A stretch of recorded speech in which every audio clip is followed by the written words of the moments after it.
Welcome to the Record Machine Show, a podcast featuring interviews from indie and renowned artists from all genres of music.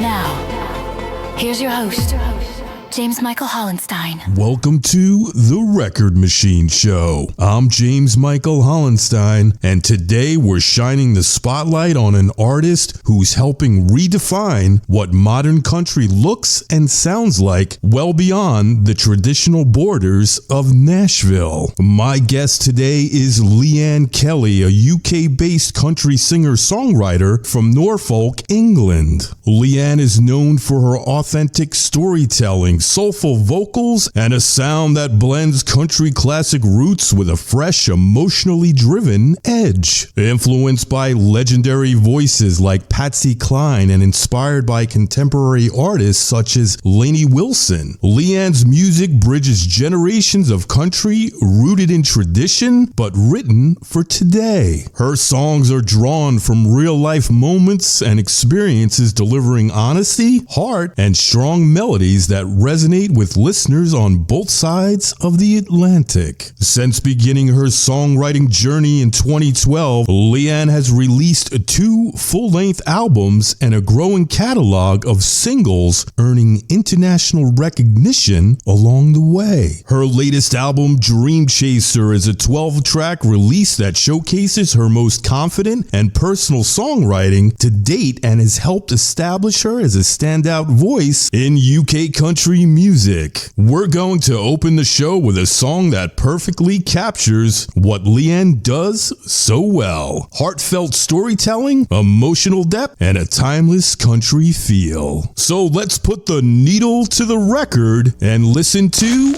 Willow Tree by Leanne Kelly.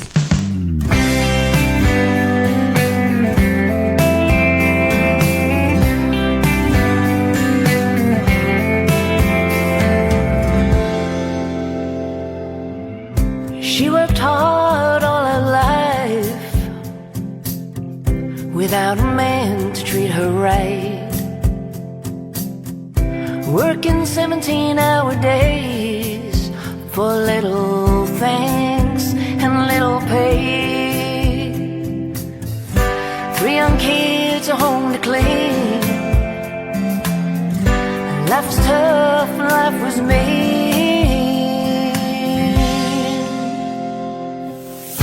Mama's hands are soft and gentle, like the whispering willow tree, like the first snowflake of winter, like a leaf on an autumn breeze. She had dreams for her life. He came in and took her sight. She had planned and she had made. 5 long years he stuck around, and then he left without a sound.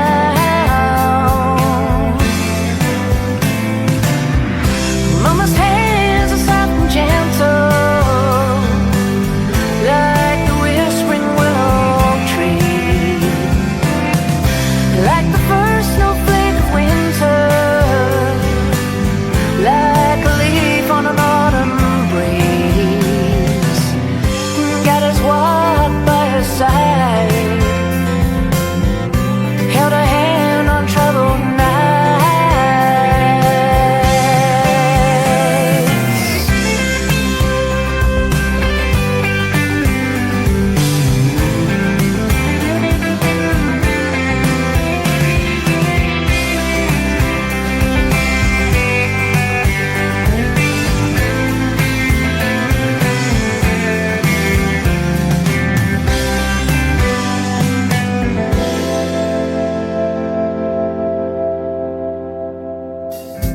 Mama's hands are soft and gentle, like a whispering willow tree,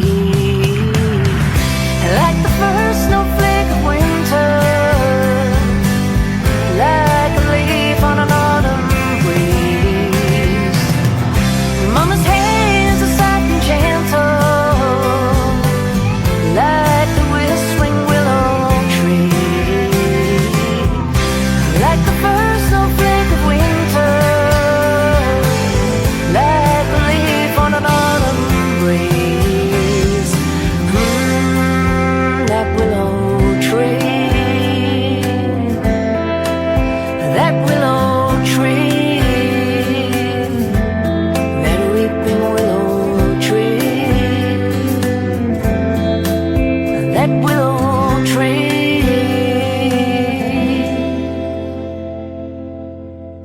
just heard Willow Tree by Leanne Kelly, and I have Leanne on the line for a chat. Leanne, welcome to the show. It's great to have you here. To start things off, where are you from originally, and where do you call home these days? Well, I'm from the United Kingdom. I used to live in Surrey, which is down below London, but I now live in a little place called Norfolk, which is like the lump on the right-hand side if you look at the map of England.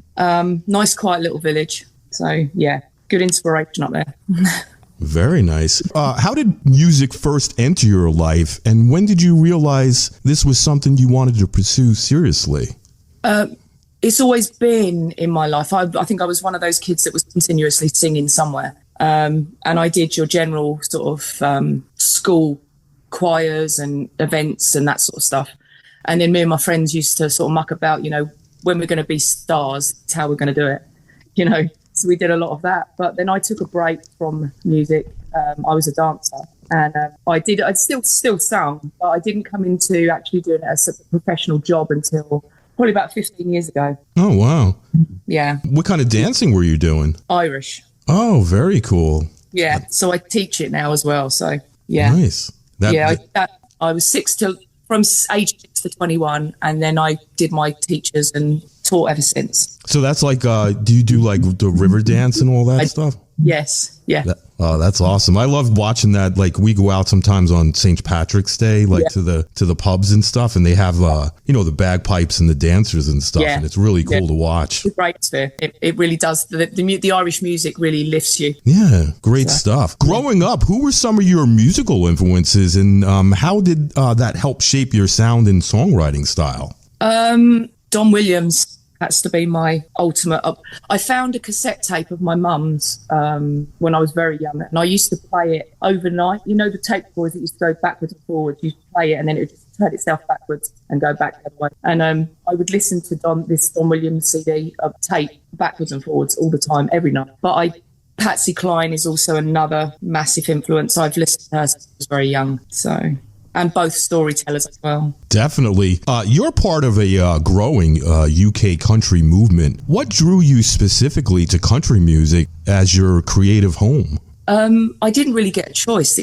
It's always been country. I wasn't drawn. Well, I suppose I was drawn, but it was never there was never anything else to choose from. It was always country and a bit of rock and roll, the 50s sort of style rock and roll, which was very close to country anyway. And then I suppose it's developed with the time, as country's gone moderner, it's, you develop with it, don't you? So, yeah. So when you were growing up, was there a lot of country music radio stations around? No, not really. But my dad was very much into country and 50s, and so was my mum. So I think it was just that parent influence. Very cool. Yeah. Your songwriting is very story-driven and personal. Where do you usually draw inspiration from when you sit down to write?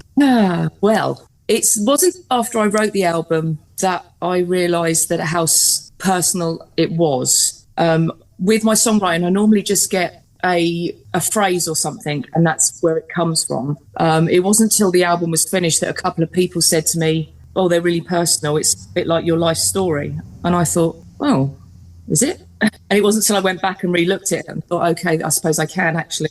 But I didn't sit down purposely to write each song. It was given to me.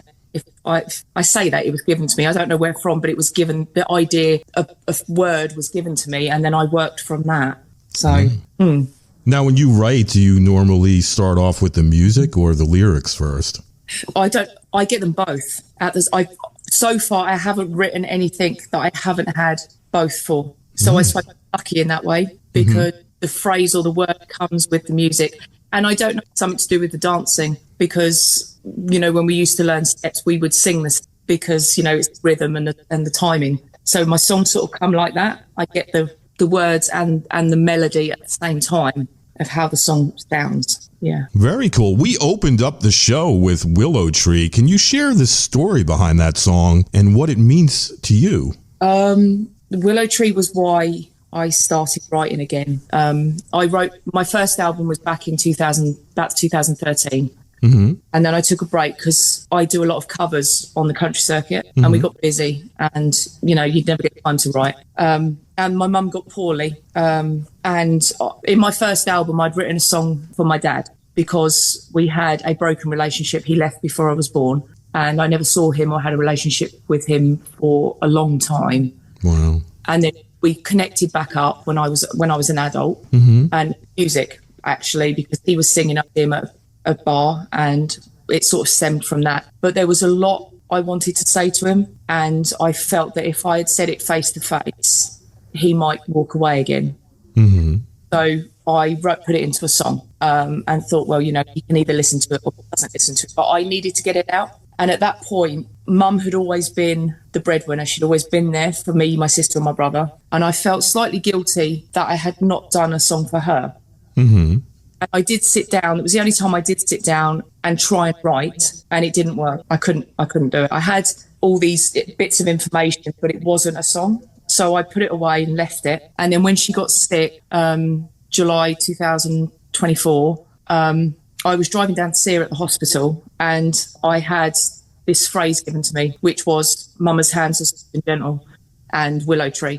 And by the time I got to the hospital, I had a chorus and a melody, and I thought, that's a really nice song. But I didn't get anything else. I didn't have any verses or anything. And I thought, well, that's not a lot good. Really, what am I going to do with that? And it wasn't until I'd seen her and gone home, and I pulled out what I'd written in 2013, and the verses were there. So I put the verses and the new chorus I'd been given, and Willow Tree was a song. Very cool story. Yeah. She didn't get to hear it, passed away before it was recorded, but I'm sure she's heard it. Yeah. I'm sorry to hear that about your mom. Yeah. But it's a beautiful song. You should be proud of it. I'm sure she is too. I am proud of it. And that's what started the album off. I thought it was just one song. They kept coming. Yeah, another song we're featuring today is The Bottle. What inspired that track, and what message or feeling were you hoping to convey? So I had, again, this is another personal one I didn't realise. Well, I did know this one, but I had someone close to me that had been grown up in a very abusive background with alcohol, parents and stuff, and he had been drinking himself. And he got to a point where it was make or break. He was getting very angry with himself, angry with other people. The drink was very important. And I think, again, it was what I needed to say to him without confronting him. He's now not drank for 12 years. So I think it got across to him that you don't need, the alcohol, not in the extent that he was using it. So yeah, alcohol destroys a lot of lives, if you know what I mean. If it's yeah. I mean, it's all great when you're writing songs about it, fun ones. When I first wrote it, I thought perhaps it was a bit too deep, and it was too personal to release. But then I thought, well, I'll put it on the album because it hasn't had a chance. So yeah. And what did he think about the song? Well, it obviously hit home, which is what it was supposed to do. And I think it took him to listen to it to realise that there's more out there, and he was in jeopardy of losing everything if he didn't pull his socks up. Yeah. People don't realize how bad they behave when they're under the influence. And, sometimes there have been times when people have recorded it and played it back to them, not to embarrass them, but to let them know that, hey, man, this isn't cool. This is the way you are when you do this. Yeah. And some people drink, recreationally, but others, I think, depends on your personality. If you have that addictive personality, it's a one-way ticket. And, it's not. I mean, he didn't realise he ended until he stopped. It was after he'd stopped, because he went to work, but when he stopped, it was like, I need it. Yeah. Well, once you get sucked in like that, it's hard to quit without help, Yeah. It's an addiction. And most of the people that are abusing alcohol, they're doing it because there's something inside of them that's eating them up, and they don't know how to deal with it, Exactly. Yeah. But, if they get help, there's always hope, right? Yeah. Dream Chaser feels very confident and honest. What was the creative mindset going into that album? There wasn't. As I said, Willow Tree started it, and I thought it was just one song, but then the songs just followed each other. There was one after the other, and I was going to stop at 8, and then it went to 10, and then it went to 12, and I was like, I need to stop now because I'm never going to get it out. So I made a decision to stop it at 12. But like I say, I didn't realise how personal some of them were until they were finished and looked at. That makes sense. Yeah, totally makes sense. Yeah. As a UK-based artist gaining international attention, what has the response been like from the listeners outside the UK? It's been better than the UK. I think they appreciate me more than the UK, which is great because, you know, it's the international I would like to connect with. They've been, you know, I've had nominations. I've just had 6 nominations from ISSA for songwriter, entertainer, female singer, and that's over in Atlanta in August. So, and I've had a lot of other people contact me. A songwriter from Canada, which would like me to record one of his songs. Australia, I've been contacted by. So yeah, I'm really pleased that it's internationally taken off, because the UK is great. You know, we've got some country music, you know, is moving, but it's very much more covers and tributes than songwriting. They're still struggling songwriting. So yeah, but hopefully it will keep growing. It has grown super, and it's with youngsters as well. They as young as, you know, they're kids that are loving the country, which is great. Yeah, So, really cool. so if you make the finals at ISSA, are you going to go to make the trip to Atlanta? I am. Yeah, Oh, I did. cool. I did say that if I get down to the last bit, then yes, I will go out just for the experience, you know, to meet. Will this be your first time? In Atlanta, I've been to New York, and I've been to Memphis, and Texas, but first time in Atlanta. Yeah. Oh, okay. Yeah. Yeah, I might be there too, so maybe I'll get to meet you in person. That would be really good. Yeah, I might be going again. I went last year. Oh, did you? Yeah, it was really cool. I was up for radio show, and I actually won the bronze. Wow. Yeah, Brilliant. I was surprised. I wasn't expecting it. Well, that's the thing. I'm trying to not think about it too much, because obviously it's a long way, and there's so I did say that when it cuts it down to the finals, then if I make that, then yeah, I would go over definitely. Well, fingers crossed. I'm hoping for you. Thank you. If nothing else, meet you. Yeah, it would be cool to meet each other. You know, I met a lot of great people last year. It was fun. Yeah. Plus, you get to network, like you said. You know, Exactly. That's what I'm hoping. maybe you can meet someone you might want to do a collaboration with or something like that in the future. You know. That's cool. Or a tour. I'd love to tour. Yeah. Now, for the listeners who want to follow your journey and explore your music, where can they find you online? Do you have a website or a social media you want to promote? I do. I've got a website, which is leannekelly.com. I'm on TikTok as Leanne Kelly, Facebook, Instagram, all your normal platforms. They can find me on all of them. Awesome. And before we wrap things up, is there anything you're working on now? Anything that we didn't cover today that you'd like to share with the listeners? Well, I've written 8 more songs. They're still coming. They're not stopped. But again, my sound has changed. Now I look back at Dream Chaser, I realised that it needed to be written. And obviously whatever was inside me needed to come out. But these new songs now, I think, are more fun. They're more Texas funky sort of stuff that I love. They're more just general country rather than personal, which I'm looking forward to, because there's some, I think there's some good stuff there. So Cool. So does the album have a title, or you're working on it? Not yet. We're working on that, yeah. A couple of more we'll think about it. What are you going for, like maybe 10 or 12 songs? I'm going to try 10. We're at 8, so 10.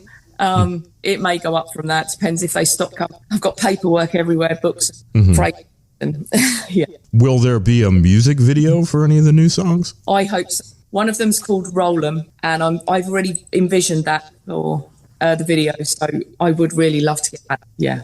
Awesome. Well, Leanne, I want to thank you so much for coming on the show today. I really enjoyed chatting with you about your music and your whole musical journey. It's been great for having me. I really appreciate it. Well, you're welcome. And maybe I'll see you in Atlanta this year, and then we'll make it a day. Yeah. When the new music comes out, I'd love to have you back on the show again. All right. That'd be lovely. Thank you. All right. Well, you take care and enjoy the rest of your day. All right. Bye-bye. Bye-bye. Leanne, thank you so much for spending time with us today. It's been a real pleasure getting to know about your journey, your songwriting, and the stories that shape your music. Your ability to blend classic country roots with a modern, honest perspective really makes your work stand out. It's exciting to see UK country artists like you connecting with listeners around the world. And the authenticity you bring to your songs is exactly what keeps country country music alive and evolving. Before we wrap things up, I want to leave you with another powerful track from Leanne's catalog, a song that leans into real-life storytelling and emotional truth. Here is The Bottle by Leanne Kelly. I'm James Michael Hollenstein, and this has been The Record Machine Show. Until next time, keep those records spinning.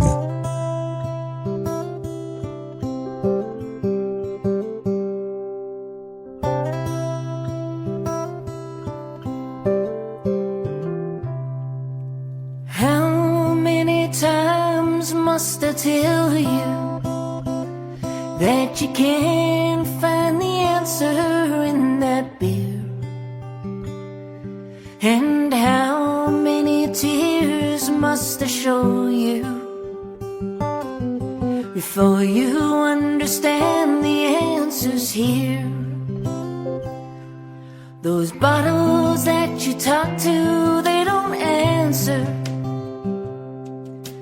They're not your friends, they're just your foes. They all have the same reputation. All they're gonna do is break your soul. So how many times must I tell you that you can't find the answer in that beer? And how many tears must I show you before you understand the answers here? That bourbon's gonna leave you broken hearted, and Jim Beam ain't gonna fix you after that. I know Jack well, he'll go down rather easy, but by God, you're gonna really pay for that. So how many times must I tell you that you can't find the answer in that beer? And how many tears must I show you before you understand the answers here?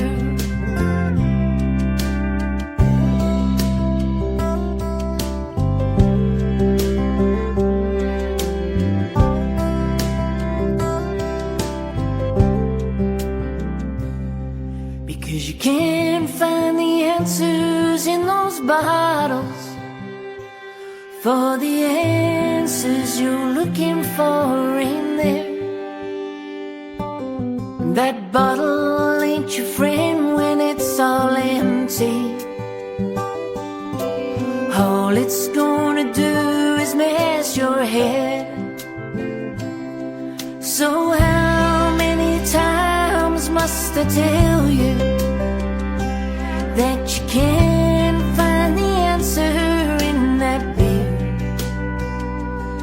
And how many tears must I show you before you understand the answers here?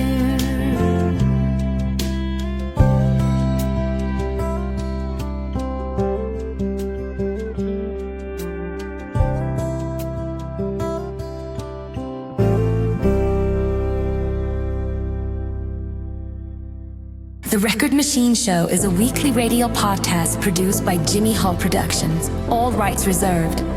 For distribution information or to add this podcast to your website, please visit our contact page at therecordmachineshow.com to submit your request. Thanks for listening. See you next time on The Record Machine Show.